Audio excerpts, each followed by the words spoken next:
What's up, everybody? So happy you are ending your World Cup day here with Good Night Qatar. I don't know what this is, Jordan. Oh, what was that? Was that a dance move? To the music. Oh, you were snapping. Yeah. I didn't. Okay. Of course, you're Italian and you think I'm going like this. Well, I was trying to figure out what you were trying to say to me because I was not happy. I don't want the smoke.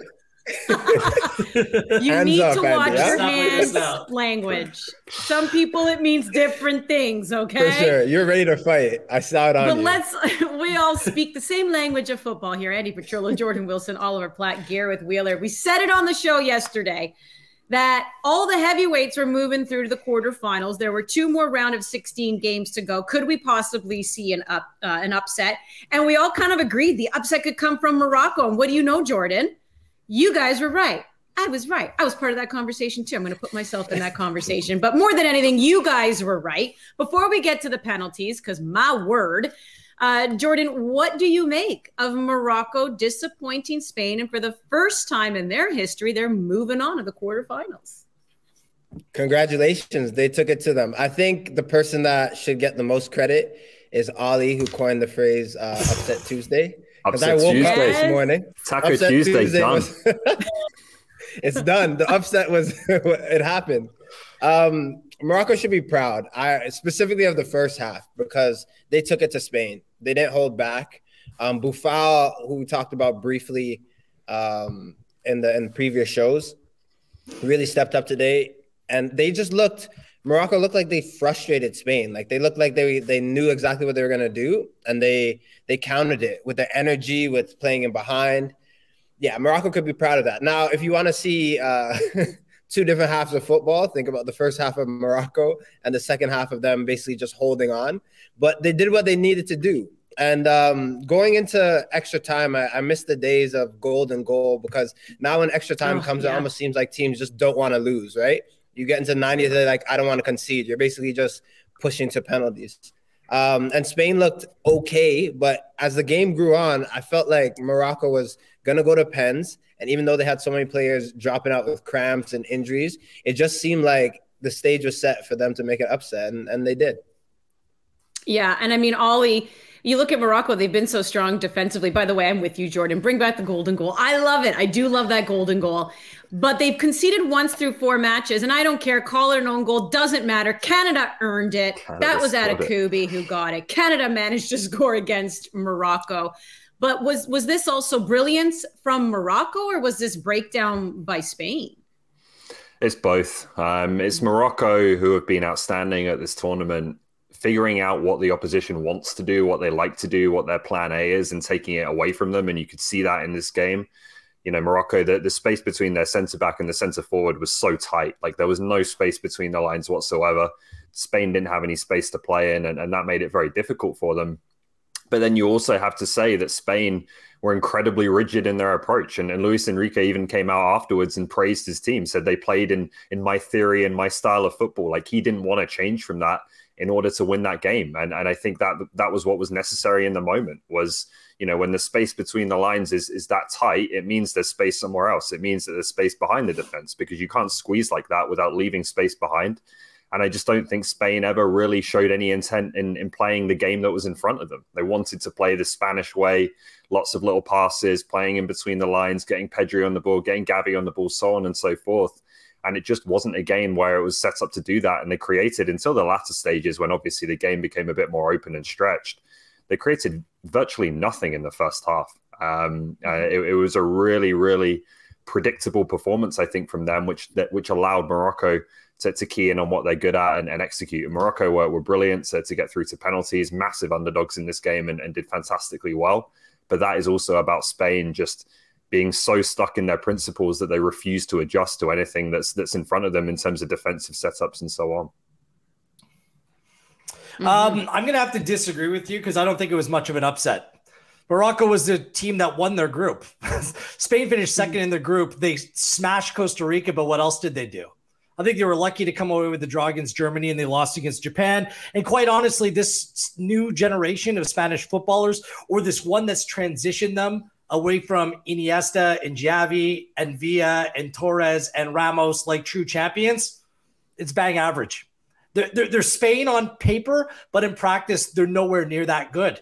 They had a 0.61 XG over 90 minutes against a team that played a low block and had very little interest sending numbers in attack. I don't really love the football that Morocco played. 23% possession. Jordan, they didn't take the game to Spain at all. They rode this incredible wave of emotion for 120 minutes, got to penalties, and Spain fails again in a penalty shootout. That's 3 consecutive major tournaments that they go out in penalties. 1, because they're not good enough to beat teams in the game. And 2, they've now had 12 different penalty takers take efforts. 12 different ones. No one over the course of those 3 tournaments has taken a penalty twice.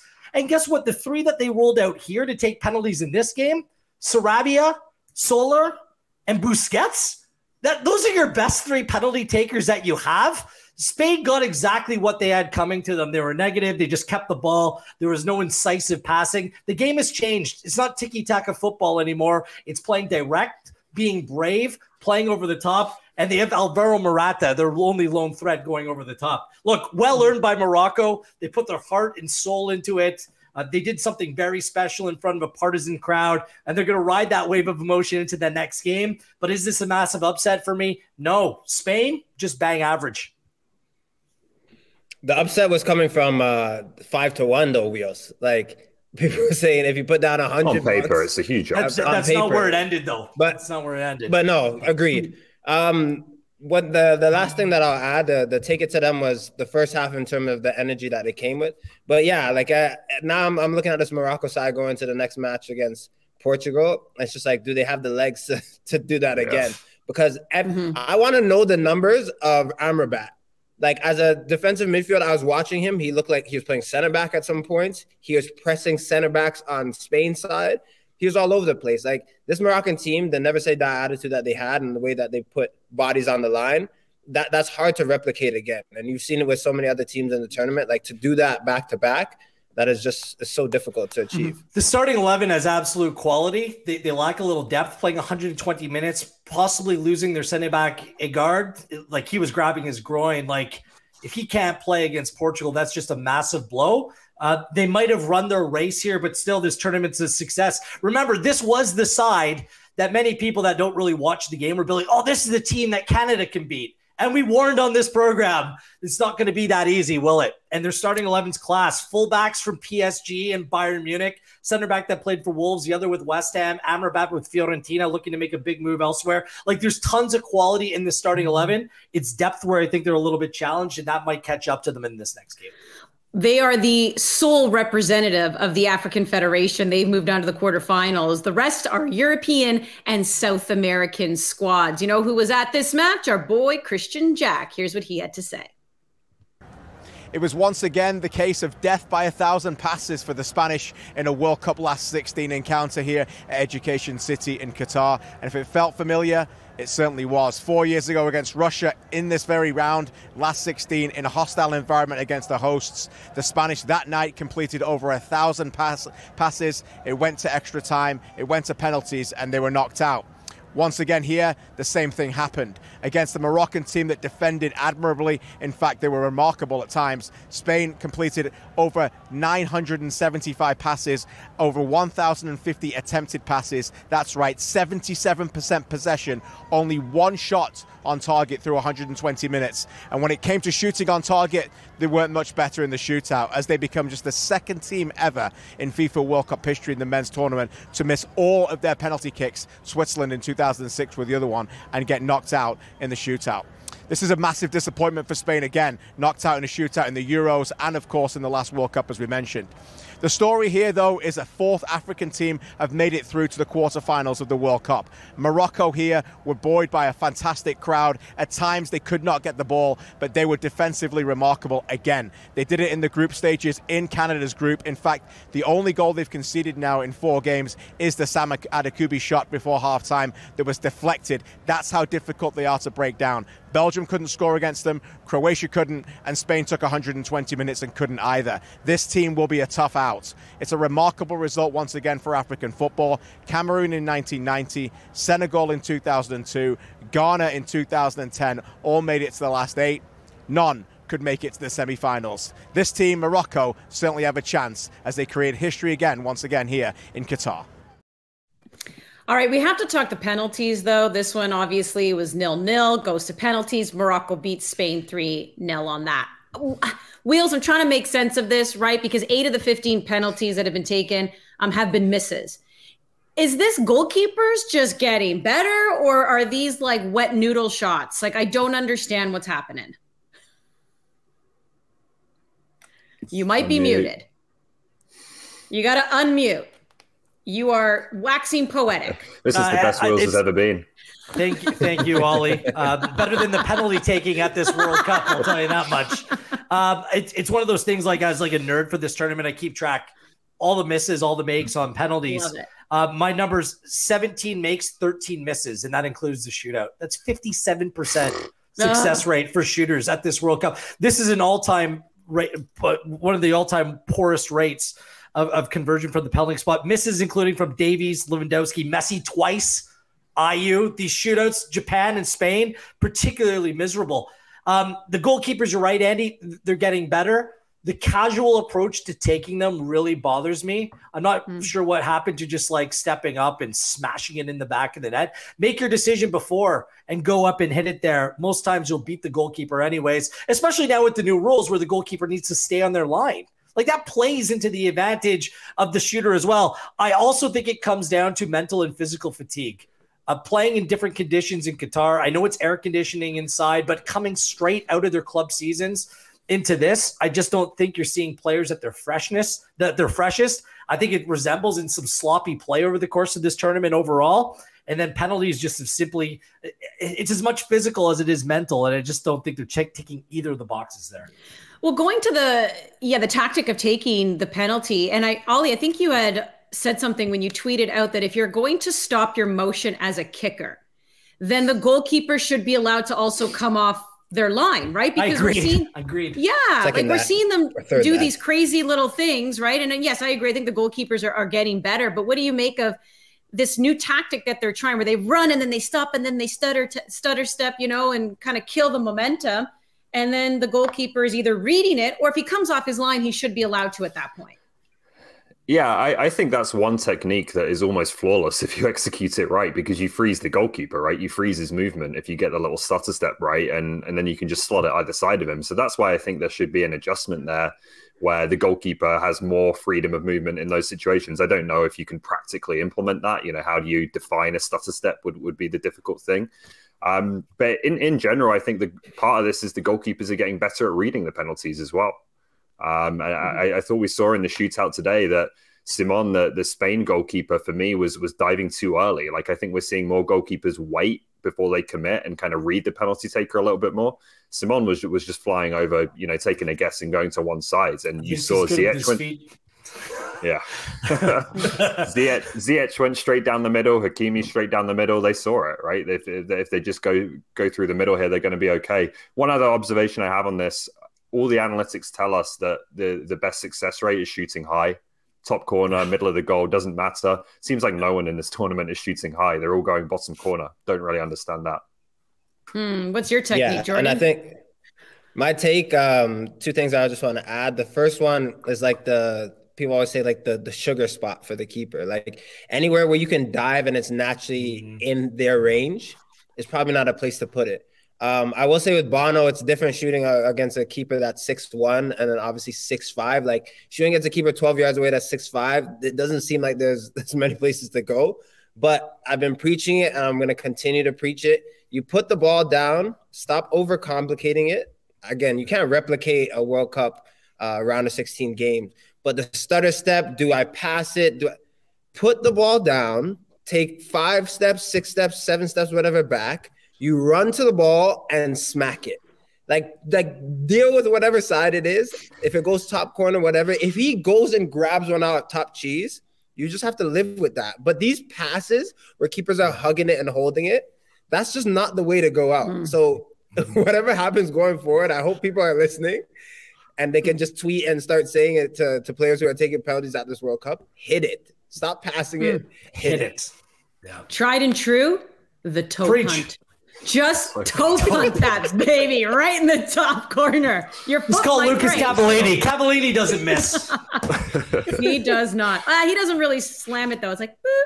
By the way, Luis Enrique told every one of his players, take 1,000 penalties while you're with their club. So Sarabia, Soler, Busquets, I'm not sure what they were doing because those were horrible. But you can't replicate that, Wheels? Like you can't trust your technique. The technique was all wrong though. The technique. Yeah, it's very true. That's my problem with it. Sticking with the toe punt.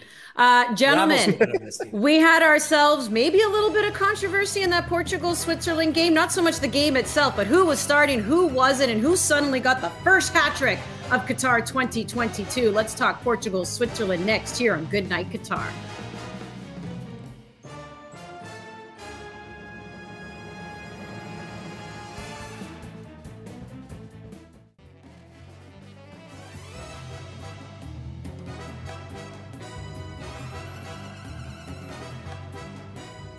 Welcome back into Good Night Qatar. Let's talk Portugal, Switzerland now. Portugal does move on. And before the game, and we had wondered if this was going to happen, gentlemen, and then it was official. Ronaldo was starting on the bench. Ramos was coming on in as his replacement. And this is a guy who has played 33 minutes of international football. And you wonder, you have the pressure of not just coming in and playing a lot longer in a World Cup game, but also being the one to replace Ronaldo. And you don't put up one.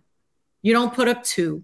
But you put up Qatar 2022, the World Cup's first hat trick. And just like that, he's 2 goals behind Mbappe for the Golden Boot race. And Portugal moves on to the quarterfinals for just the 3rd time in their history, first time since 2006. What did you see in that performance, Ollie, that just made Portugal look so good?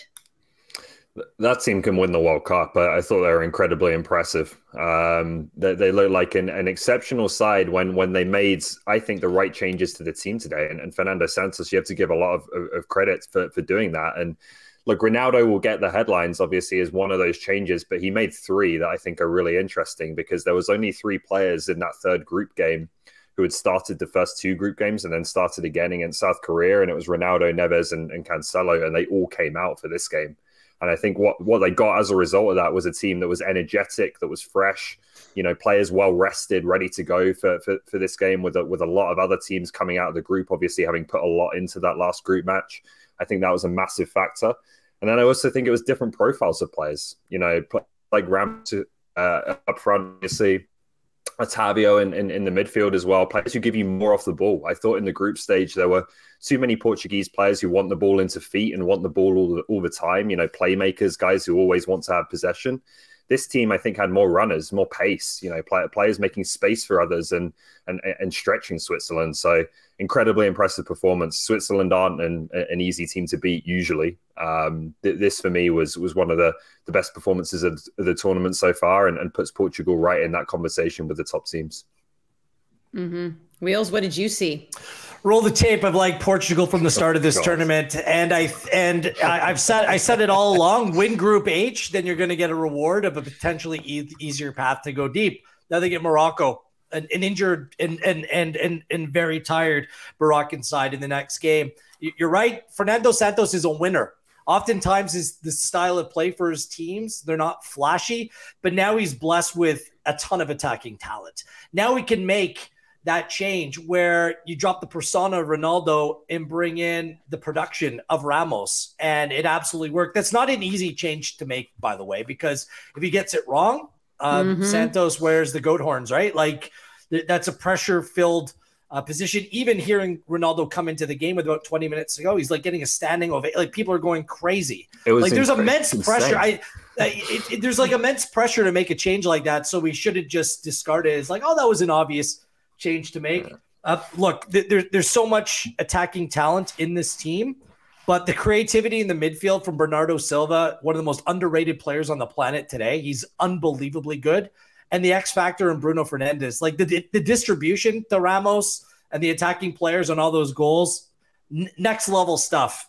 This Portuguese side has all the elements to go on and win this tournament. And I think they have a preferential path now. So look out, you just got to keep Ronaldo happy for a couple more games. And do you know what will make him happy? Winning and potentially going on to win the World Cup. I think that matters more than him starting games right now for him. Club level's a different story, but Portugal, wow, statement performance today. I think it opened up some people's eyes.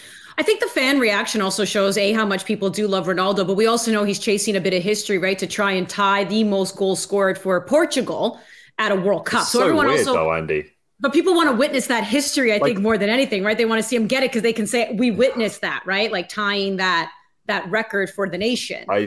I just can't understand it. I know he's a superstar. People love him, but it's like worship. Like this was a 6-1 game, and the most excited the crowd got. Loads of empty seats, by the way, which was disappointing again as well. The most excited the crowd got was Ronaldo coming off the bench in a dead game. It's just bizarre. I'll never get it. We know your team Messi. We know this, but I think it's it not just even goes that. to show. It's more just support your country, But people love him. Like, at the end of the day, I think casuals there, Collie. Yeah, true. A lot of casuals. They are there to see him. But how about this? Let's also give credit where credit is due, because we can say what we want about what's been going on and everything else. But here's the thing, right? Because Jordan, I think I did ask you this. I think it was one of our shows before we saw Portugal play, where I wondered how they would do because of all the noise happening with Cristiano Ronaldo and Manchester United. And I get that he had a wee bit of his hissy fit when he was subbed off against Korea. And that was one of the reasons why they said that, I mean, because I'm not coming on, walks down the tunnel. Yeah. And it's like, we get all that. I know he's had a little bit of moments, and I don't know if you give the credit to him other than that moment for still kind of keeping the noise at the door, like he parked it there, or how much credit to you just give this team for not allowing it to infiltrate the room. I mean, at some point, though, you still have to be pretty impressed with what Portugal's been able to do, because they had one of the most, the most noise, I think, with that kind of drama entering the World Cup. I think they had obviously the most noise, Andy, but I think Ronaldo's just used to that. I think as I to answer your question before, I said he loves the haters and he loves the people that love him. And I think he just embraces that. Now, let's just talk about Ramos for a quick second. And Ronaldo is happy his team won, but he's not happy that Ramos got a hat trick. No chance. Oh, that has to be stinging him for sure. Not in the. Hey, the camera would pan to him, and he's smiling, just but he's not happy now. But this is great because the further Portugal go on in the tournament, it will just set the scene for Ronaldo maybe to come off the bench or just to score that important goal, and he'll be the hero. But I got to raise my hand up the same way when you try to do a long ball and it goes out of bounds and you tell your teammate, yo, that was me. I have to raise my hand because yesterday, Ali, I was saying, it's Andre Silva. He would be probably the only one that'd be sharp enough to come in and change it as a number 9 spot. But Ramos, said, you know what, Jordan, you know nothing, and scored a hat trick. It's just the way he scored the goals as well. All 3 different type, but confidence to strike it, to get on the end of it, to make a near post run for the second one he scored. Man, this Portugal team, they won me over today in terms of he's their informed striker though. He's 11 for 14 for Benfica. Him and Enzo Fernandez of Argentina, they sell Darwin Nunez. They're an absolute factory. Benfica. We talk about Porto a lot. I just thought yesterday we were just saying, or I was saying that maybe this is just not his tournament. To bench Ronaldo, to bench Andre Silva, and then to play Goncalo Ramos. It was a huge call, and so I wouldn't have done it, but he did it. So Jordan, is there any chance that you can bring back in Ronaldo for this next game? I mean, I think Ronaldo, if you talk to him, he's basically giving you this face yeah, I'm not hearing you. I don't think you can start him. I think Goncalo Ramos is playing. You score, you play. That's usually how it works for a number 9. It's the frenemy smile. I'm so happy that you scored. That's Ronaldo.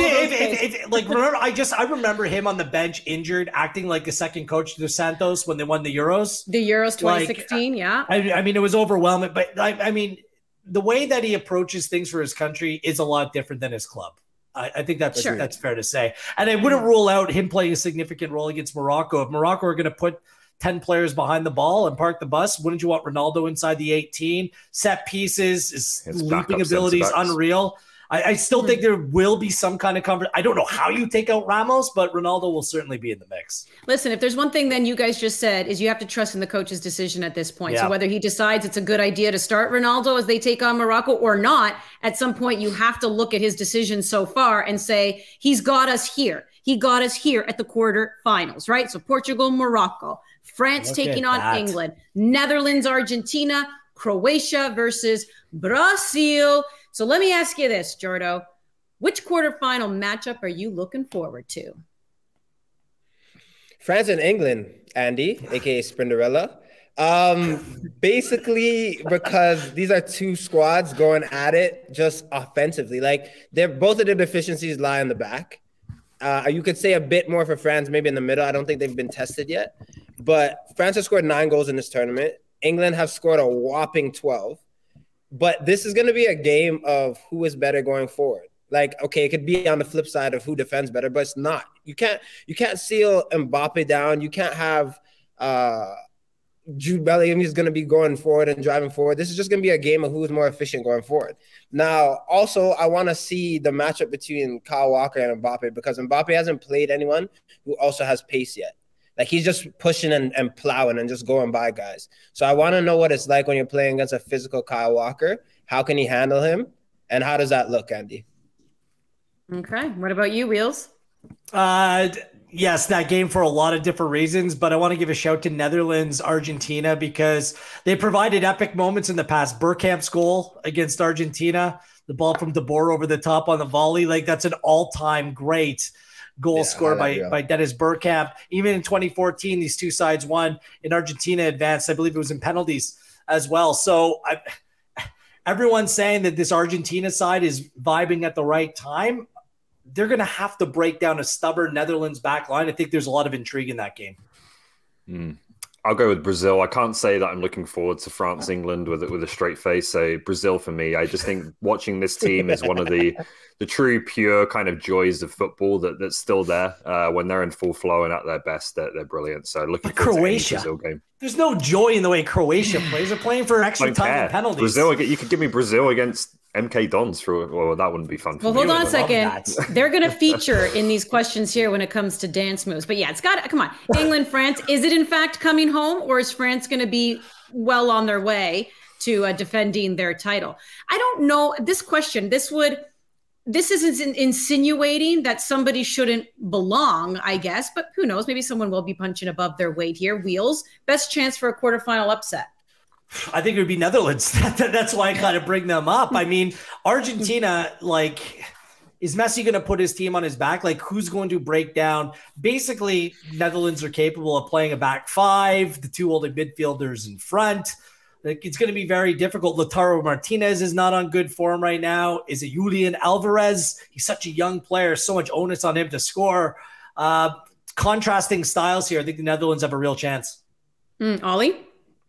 Yeah, I think the only true upsets would be Croatia and Morocco, and I just don't quite see it for either one of them. So if it's going to be anyone, it's Netherlands. But I think Argentina are favourites, but I don't think it's massively unevenly matched, that game. Jordan? Tall order to ask after the performance today and just how many kilometers Morocco ran. But I think if an upset lies, it would be with them. But hard to say, because this Portugal squad I just witnessed today, they look like they could be playing in the last game of the tournament. So how about this? Portugal puts up a lot of goals. The other day, we saw Brazil put up a lot of goals. So I don't know, Ollie, which quarterfinal matchup do you think will give us the highest scoring? Brazil, again, mostly because of Brazil rather than Croatia. I just think Croatia looked like they were running out of gas a little bit towards the end of that round of 16 game. I think Brazil have too much quality for them. I could see them scoring another few goals here. Jordan? I've got to echo Ollie's sentiment. If Brazil score early, because that was a difference in this past game. If they score early, you know more are coming, and it could be a bloodbath. It could be 3 or 4 or 5 against Croatia. Croatia won't open up, though. They'll be stubborn. They're like watching them play. Their two center backs are so deep that when they play the ball back, they're playing to a holding midfielder. Like, they're not even playing the ball to their center backs. Like, that's how safe Croatia is. So they're going to be a pain in the ass to play against. It's got to be England, France. Two sides with all kinds of attacking talent, but with clear and present weaknesses across their back line. That game has goals written all over it. I think that one could be a little bit of a shootout. Yeah, let's go. But why don't we go the absolute opposite way here now, Jordan? Which matchup is destined for penalty? Well, that's not true there, because I'm assuming it would be 0-0. It could still be like 3-3 at the end of it. But which one do you think is destined for penalties? I think Netherlands and Argentina. I think the way that Louis van Gaal is just a student of the game and he's studying Messi and all his movements and all of Argentina's movements, I don't think there's going to be many goals in that game. Now, you can't silence Messi. He could just show up and score a brace and score 2 goals for the day if he's feeling it. But it could be a 1-1 game. It could be very close. Neither team wants to lose too much, going to penalties. Wheels? Agreed. Moving on, I completely agree with everything that you said. It's about Argentina breaking them down. Netherlands don't look like a team that have a lot of goals in it in terms of the run of play. So, yeah, Argentina, Netherlands. Ollie? Yeah, same from me as well. I have a hard time seeing either team scoring 2 goals in that game with the defenses and the way they've been playing. So that's the easy one for me. Yeah, and you wonder, I mean, Messi has broken the dam, right? I mean, which is pretty incredible, given Messi and Ronaldo's careers, that neither of them had scored in a knockout game at a World Cup. Ronaldo still has yet to do so, but Messi did in the round of 16. Has that opened up the floodgates for him moving forward, right? Or will they find a way to shut him down? We'll see. Wheels. Quarterfinal match guaranteed to provide us with some dance lessons. Well, it's Brazil, obviously. They put on a clinic. I just wanted to bring up the fact I found it laughable, people hitting out at Brazil, dancing. How dare they do that against South Korea? It's a World Cup quarterfinal. It's a game that happens once every 4 years. Like, go on and live out this moment. I get it if it's Brazil in a friendly against some whatever nation, you know, and them kind of doing that on that stage, how that could rile people up, but just relax. They deserved it. And on this stage, this is when you want to show your flair and your true love for the game. And that's exactly what Brazil did. Jordo? I agree, Wheels. And I think being boastful was never a part of Brazil's plan. You also see anyone who's a football watcher or lover, when you're helping guys up and, you know, there's a sense of camaraderie when you're playing teams and there's a sense of sportsmanship. That's what really matters. You dance when you score because it's a hard thing to do in football. Many games end 0-0. So you should be excited. I want to say, we didn't talk about it yesterday, Ollie. We needed Wheels for it. But Chite doing his little samba, I was like, oh, this is it. I said, go ahead, Papi. Go ahead, Papi. Come on, Ollie. Tell me, are you on Roy Keane's side?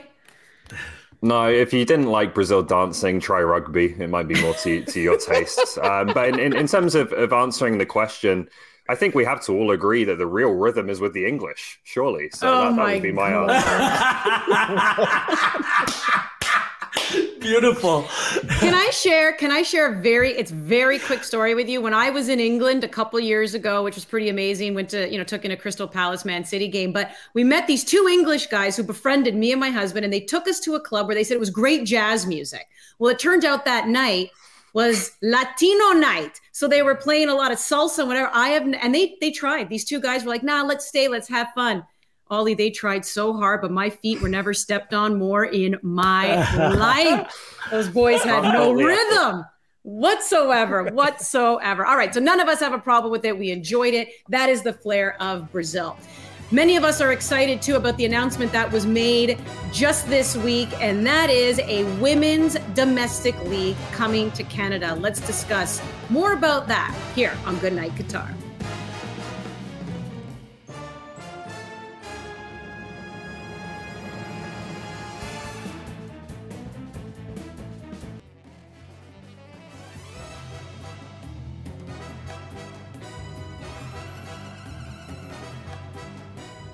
Welcome back into Good Night Qatar. Andy, Jordan, Wheels, Ollie with you. Diana Matheson has been somebody who has appeared on One Soccer, gentlemen. She's helped us cover the women's game here, and she's always been forthcoming and saying that behind the scenes, ever since she retired, she has been working tirelessly to bring a women's domestic league to Canada. And now she has announced that they do have 2 partners on board. Calgary Foothills, Vancouver Whitecaps. They have 2 big sponsors as well in CIBC and Air Canada, and that they are aiming to launch the league in April of 2025. They want a total of 8 teams, and it's all about development as well for the national team, but allowing players to have a place to play here at home. Ollie, how do you think this affects grassroots level and the game internationally for women?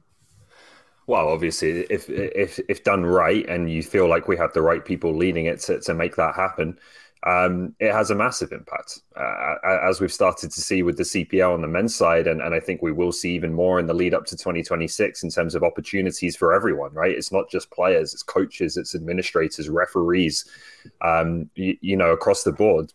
what I would say with this, and where I think is the real opportunity here, is that you can't really make a direct comparison to the CPL, because the CPL entered a world where men's football, men's leagues, professional leagues had existed around the world for more than a century, right? In organized leagues that the CPL was competing with. A women's league in this country comes into a very different environment in terms of the global game. It comes into a women's game that's still really in its infancy in terms of professional leagues around the world. There are a few that have been established for some time now, a couple of decades, whatever it is, and have started to make some real inroads and have some real success. But there's many more that are just getting started. And I think with a top 10 national team in the world, we should have real reason to believe in this country. And sometimes I think we don't. I think the Canadian modesty gets in the way a little bit. But we should have real reason to believe in this country that our league can be right up there with the very best. That, I think, is the opportunity that's here. Now, that's not to diminish the men's CPL by any stretch. And I think that in time can be a fantastic league as well, and already is. But I just think there's a bit more of an immediate route to that happening very quickly on the women's side, where, like I say, it's all a bit newer and a bit younger. So this is exciting. There's many challenges on the road ahead over the next 2.5 years to get this ready. We've all seen that being, behind the scenes at One Soccer and part of the CPL's launch. And so there's a lot of hard work to be accomplished here. But it's a big moment and a big day to have that finally announced, and to really feel like we're now moving towards that kickoff date and what this league can be and bring to the game in Canada. Yeah, and a little bit of bravado can go a long way, to your point there, but the Canadian modesty maybe sometimes can get in the way. And Diana Matheson has been very clear in saying she feels that this is a league that can compete with some of them that have been around for a few years now. And Canada is the only top 10 FIFA ranked nation that doesn't have a women's domestic league. And Jordan, the Canadian Premier League, which is the men's domestic league here in Canada, I mean, we've already seen some of its effects on the national team. I mean, Joel Waterman is one of them. And then we've also seen like Lucas McNaughton, getting a cap and everything. You've seen players who have played. John Herdman has even commented on how much having that league, and while it's still growing, can also benefit at the national level. So when you look at this type of announcement, I mean, how important is it as well, not just for the development of, and not just players, you mentioned it all, you're talking about coaches and everyone else behind the scenes and referees and officiating, but that national team then being, those perennial, not just contenders, because they are perennial medalists at the Olympics and World Cup. It's imperative. This league's imperative. It's imperative that it's in place, and it's imperative that it's happening as soon as possible. Now, just quickly with the only connection I'll make with the CPL is a lot of times people are talking about what the CPL isn't, right? But what I would like to focus on is what it is. It allowed someone like me to come back home and play in front of my dad for the first time as a professional, in front of my fiance, mother, sister, like to play in grassroots, to play in a place where and grow up. The times of the amount of girls that I knew playing in high school or college, and that was the cap of their career because they didn't play for the national team. It pains me, because what type of trajectory, what could have been different for their life if a league was in place? The same cries that we had as men, the women had as well. They just didn't have an outlet. So to have that in place is phenomenal. Now, with anything new, or a motto I always live by is like, every new beginning is difficult. There will be growing pains. There will be things that are harder to try to difficult at first, but Diana Matheson and Christine Sinclair, you wouldn't want two better people backing a league. And obviously with their pedigree and how they've played, they know what it takes. Now, it's important for me to talk about the fact that it means so much having something that's homegrown. Like when you have to go abroad and learn a different language or get accustomed to how people are in their culture, it's different. Having something where you can raise it and call your own is phenomenal. Now, feeder clubs need to be a part of this in terms of the areas that are chosen. You have clubs that kids are looking at and like, hey, 20 minutes away, I want to play for this club one day. Like having the background, having it, all those things like add to a professional environment. Like for me, even playing at York, like it pains me sharing it with like York U. I know we're not there yet in terms of stadiums on the way, but it's different. It's a different environment going when we play Forge and they share it with the Ticats. It's different, like having those things. So all these things need to come together and slowly but surely, but building it right is definitely the biggest part of this move. Just taking it step by step and making sure that it's as professional as possible. Mm-hmm.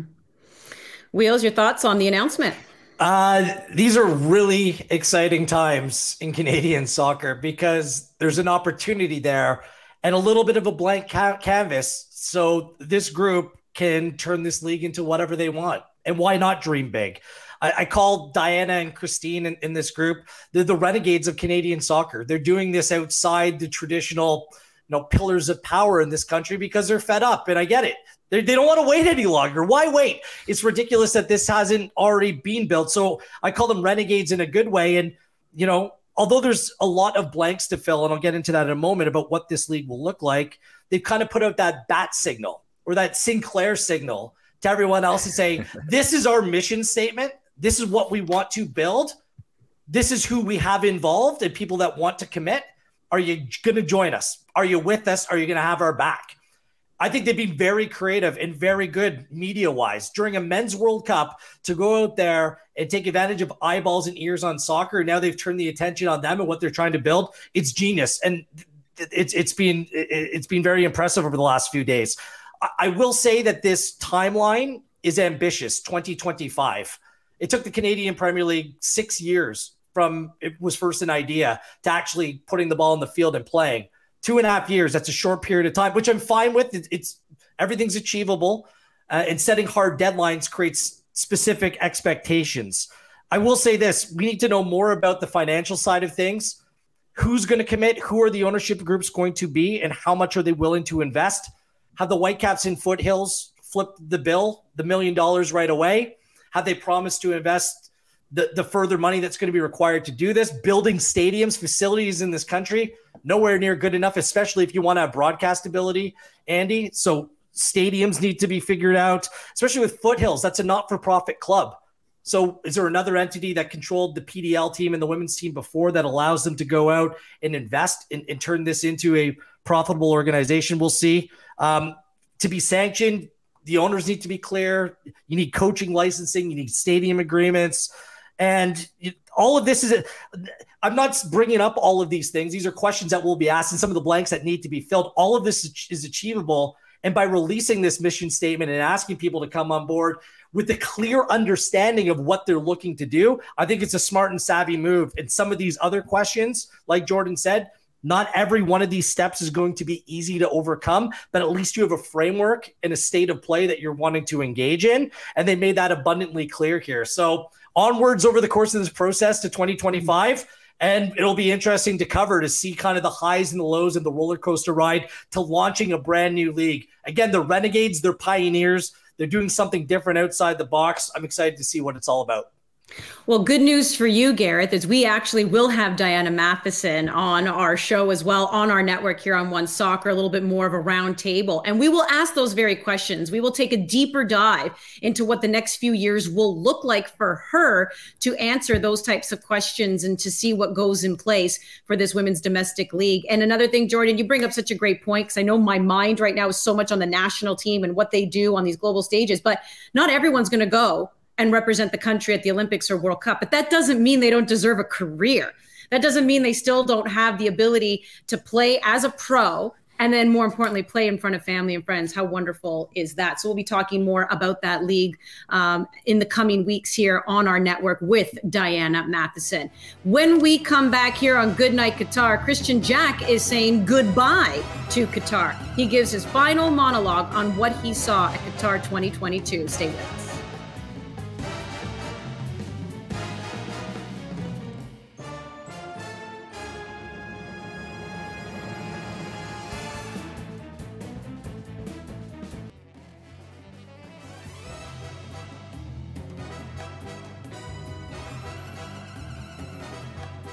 After watching 27 games live here, 30 different teams in 8 different stadiums over 21 days, it is time for us to say goodbye to Qatar.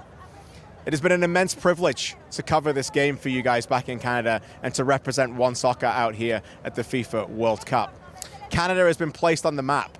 They deserve to be here, and we can't thank that squad enough for what they were able to achieve here on and particularly off the pitch. A bunch of class acts. It was a pleasure to cover them and the rest of the teams here at the World Cup. Many people have asked me over the last couple of days, how will you remember this tournament? It has certainly been the last couple of 48 hours or so of reflection for us. I think what sticks with me initially is the people. You know, the fans over here have been fantastic. It's been an incredibly safe World Cup.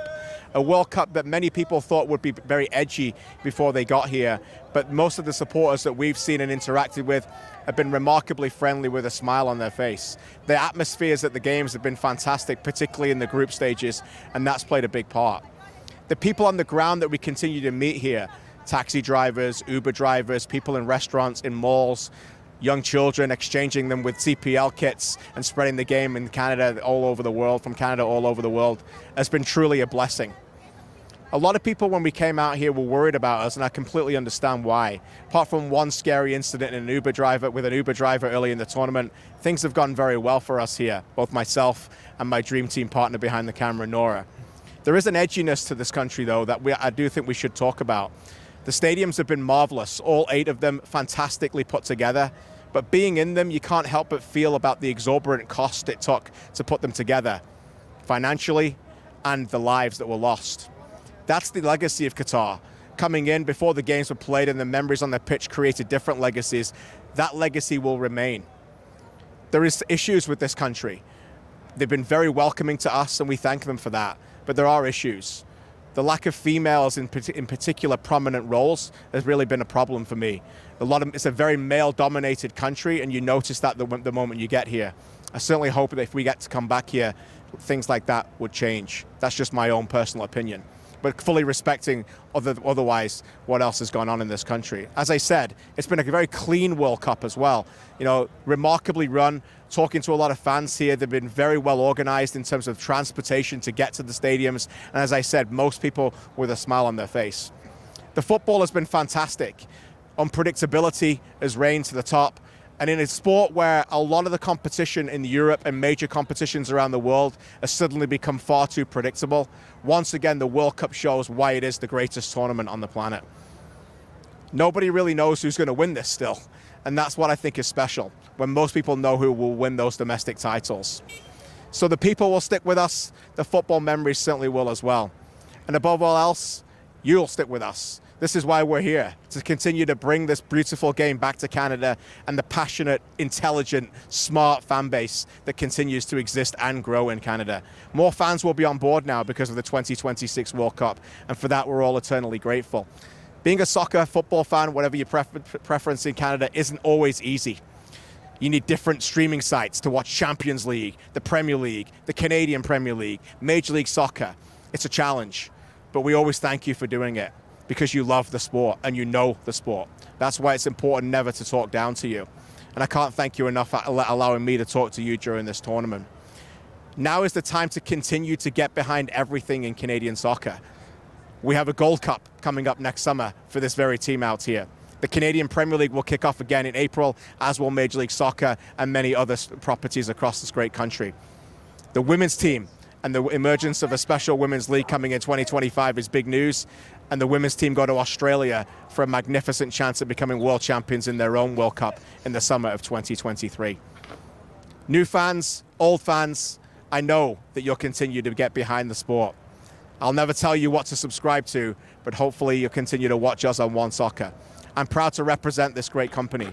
They love supporting Canadian soccer, and they'll continue to do that in 2023 and beyond. I hope you do the same as well. For one last time, good night from Qatar. And safe travels, my friend Kristian Jack, making his way back home. The round of 16 is done. His time there is done, but this show isn't done. Not until we play a little fill in the blank.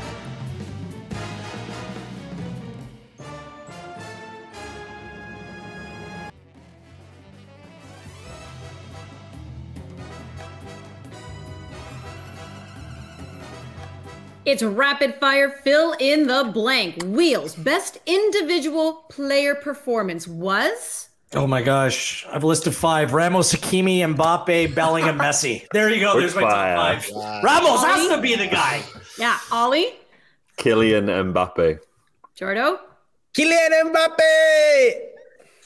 Okay, but how about biggest disappointment was, Jordan? The Swiss. You got popped 6-1. Ollie? Too many empty seats at World Cup knockout games. Wheels? Me losing my bet, France to 0 on Poland, the way that game ended, the Lewandowski retake cost me. That would nightmare. hurt. It's my biggest disappointment. The team best suited, Wheels, to beat Brazil is? Argentina, because they did it at Copa America already. Ollie? I think it's France, but I'll also say that the best chance of beating Brazil might be Brazil beating themselves. Good question. So Good answer. philosophical. Philosopher. Oliver. Jordan? I'm going to say something no one said. If the Netherlands beat Argentina, the Netherlands. Oh. Ooh. First, they got to beat Argentina. The Golden Boot winner will be, Jordan? Kylian Mbappe! Ollie? Richarlison and Mbappe's going home at the hands of the English. Oh, no. Wheels? Maybe. We need Brazil to come in and teach Hansen. us dance moves. Because I don't know what this is, but this is What's my going on there, dance Andy? move. What's The happening? English moves. It's the English moves. You're rubbing off on me, Ollie. Great stuff, everyone. Love being here every night with you on Good Night Qatar.